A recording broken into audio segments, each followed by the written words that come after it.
Hi guys, welcome back. We have another dash cam today. This is the Maisi M20 Dashcam. This retails at £60 on Amazon at the moment, but what's also good about this dash cam is it comes with a dongle. Do you know what one of them is? It's that.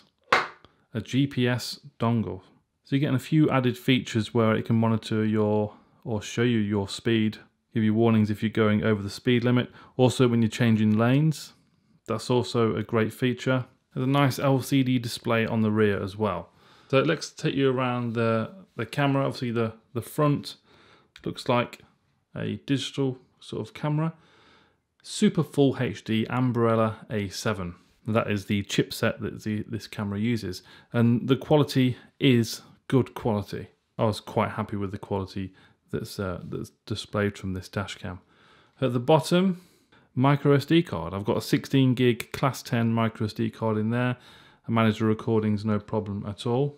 On the side here you have the power button and a few light indicators there. Bottom one is your GPS. One above that is recording and one above that is power. HDMI and USB. So you can have external monitor on the HDMI if you wish, and USB for data, transferring data. So we come to the top. This is the mount. So you can mount, it does come with a suction cup, but I found the suction cup didn't work very well for me. It dropped off the glass after a couple of seconds. So I switched to the adhesive clip that does come with the box, and I'll show you that in a moment. This is the mount. On the side there, you have a flat USB, and that is where your GPS dongle goes. So we can put that in now. Okay, so that's what you got. On this side, DC in, so that's where you'll supply the power. It does come with in-car charger. Pop that in there. And when you turn the ignition, it will instantly turn on and start recording straight away. So like I said, it does come with a suction cup, but for me, it didn't work that well. This is the adhesive clip. So you've got the sticky pad there, and the clip, that's what goes straight onto the mount there. I've got one on my windscreen at the moment on my car. This is a spare one, so you do get a spare one. You get a quick start guide with the dash cam as well. You also get another USB cable. This is to power it or to transfer data. Now I did try running this off battery when driving in the car, but it doesn't last long at all, maybe a couple of minutes, and it just turns itself straight off. Okay, so let's turn it on and see what we can do here. Because the cable is quite short and it's not long enough for me to supply any power to it. And I don't have one of these in my house either. Okay, so the display is started recording straight away. There is the GPS speedometer. We can stop that recording. And this is the menu button, the bottom left here. So video resolution, we have 2560 by 1080. That's what I've been using a lot. So that's the maximum resolution. So it's a nice wide resolution there. We have 720p at 60 frames per second as well.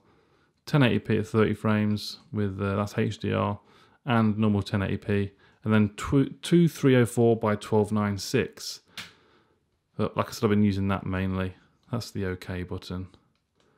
You can set image quality, meter mode settings, date stamp, ADS, detect, loop settings, speed setting as well,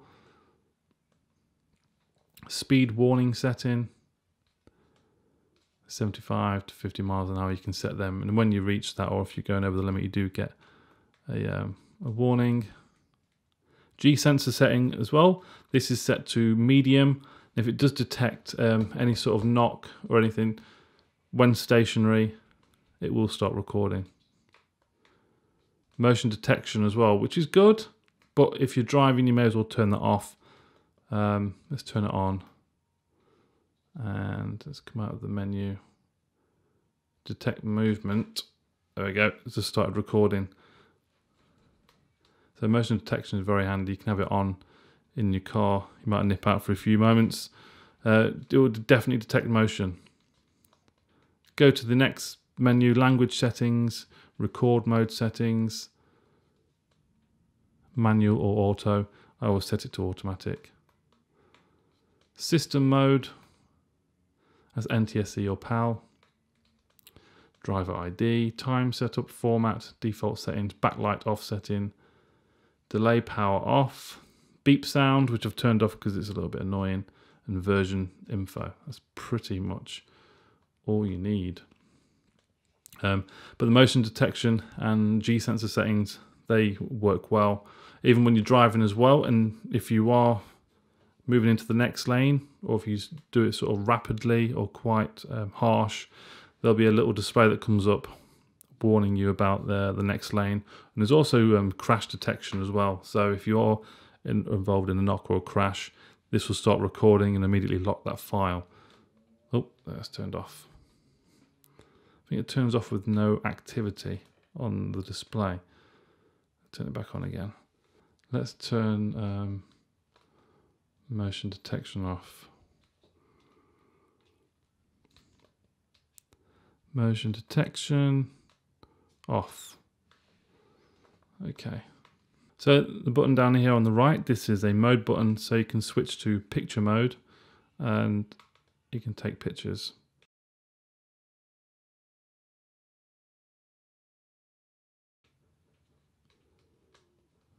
Go down as well, and this is your file area, so you can view the pictures or videos which is on the actual SD card at the moment, which is pretty cool. And then switch back to video mode and it started recording again.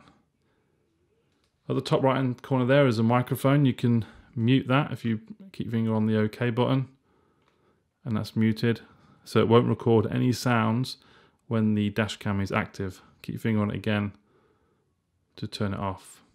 But there's the light indicators that I mentioned earlier. So it's in recording mode at the moment, so that's blinking. That covers pretty much everything on the dash cam. It's quite a compact camera. There are a few sort of extra little bits plugged in there, which probably would have been nice if they'd have crammed it into the actual device. But it is optional. You can unplug it. You don't have to have it on there if you don't want to. This is obviously adjustable, and spins, turns around there as well, and you can tighten that up.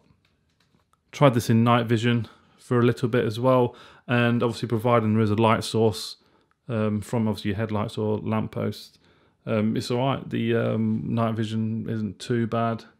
For 60 quid, it's not a bad dash cam, and you get some good resolutions as well there, and the video footage is quite clear. And it also comes with the GPS, which is a great feature. Obviously you've got a speedometer in your car, but you can have a digital version of this and it works quite well. It's not as accurate as your speedometer, and sometimes it might look as if it's a little slow catching up, but you can see it's there, and you will get warnings if you are going over a certain speed limit as well. So I'm going to leave you with footage, guys, day footage and night footage of this dash cam. All the features work really, really well, as they should do on a dash cam. GPS is an added extra bonus. Quite a smart and nice design as well, with a nice big LCD screen. Links in the description below, guys, on Amazon. 60 quid at the moment. Take a look. Any questions, please comment below. Give the video a thumbs up, subscribe, and I'll see you very soon. Bye bye. A quick night vision test on this dash cam. Let's see what we got.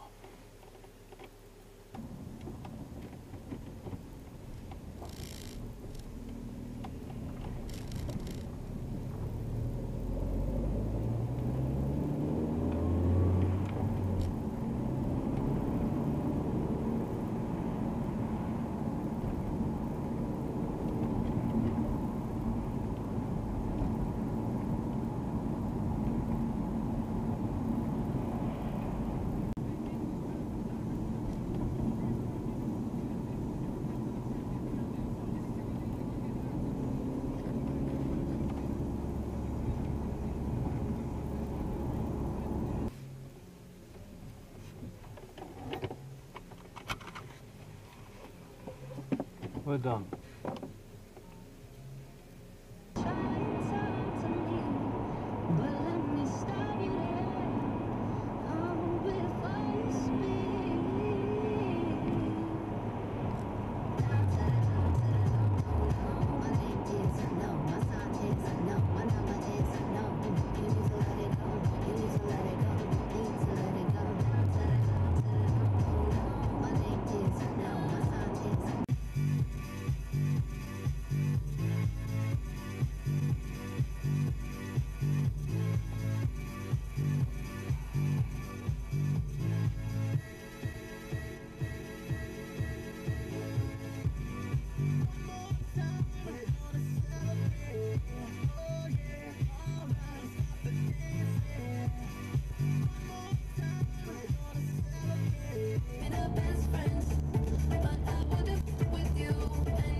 today if the Danish FA can't resolve a money row with its top players who are refusing to play. The makeshift side lost 3-0 to Slovakia last night. First, though, Wales will take on the Republic of Ireland in the newly formed League of Nations. That game is tonight, and it's Ryan Giggs' first home match in charge. A little bit of nerves when I was a player, but not much. But in the morning, and it's the morning after the night before Ariana Grande's live lounge. I'll play you a track of hers from that live lounge just before 8:30 this morning. The interview with Clara Amfo got off to an unexpected start when they started talking about Ariana's stools. No, not those ones, the ones she was sitting on. So Ariana is sitting on this fabulous leather stool. Stool sitter. What, have you practiced stool sitting before? Is it a thing that singers do? Cover that like became a challenge.